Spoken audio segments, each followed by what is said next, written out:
সবাইকে শুভ সকাল।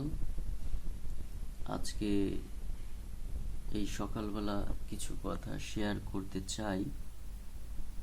আমরা সবাই ভূমিকম্প নিয়ে ভয়গ্রস্ত হই, ভূমিকম্প নিয়ে আশঙ্কায় থাকি। রাতে ঠিক মতো ঘুমাতে পারি না।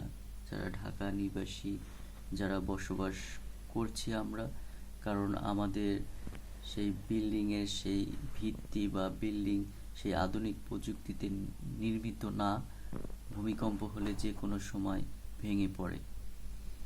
তাই আমরা যদি দেখি শেষ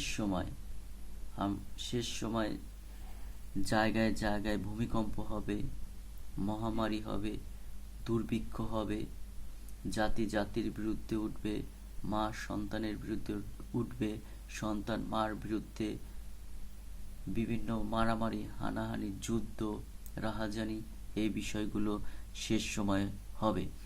কিন্তু এর থেকে রক্ষা পাওয়ার একটাই উপায় হচ্ছে, যেমন আমরা ভূমিকম্প নিয়ে আতঙ্কিত আছি, এই জায়গা থেকে একমাত্র আমাদের সৃষ্টিকর্তা তিনি রক্ষা করতে পারবেন।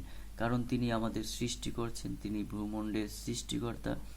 তাই সবাইকে এই সকালবেলা আহ্বান করি, আমরা প্রত্যেকে সৃষ্টিকর্তার সাথে সংপৃক্ত থাকি, সৃষ্টিকর্তার সাথে যোগাযোগ স্থাপন করি, আমরা মোনাজাত করি যেন আমাদের প্রত্যেককে, ঢাকা নিবাসী শুধু নয়, প্রত্যেকটা পৃথিবীর প্রত্যেকটা জায়গায় যেন আমাদের ভূমিকম্প থেকে রক্ষা করে। একমাত্র সৃষ্টিকর্তাই রক্ষা করতে পারে। তাই আমরা যে কাজ করি সেই কাজের আগে যেন সর্বপ্রথম সৃষ্টিকর্তাকে আহ্বান করি, সৃষ্টিকর্তার কাছে মোনাজাত করি যেন তিনি আমাদের ভূমিকম্প থেকে রক্ষা করেন।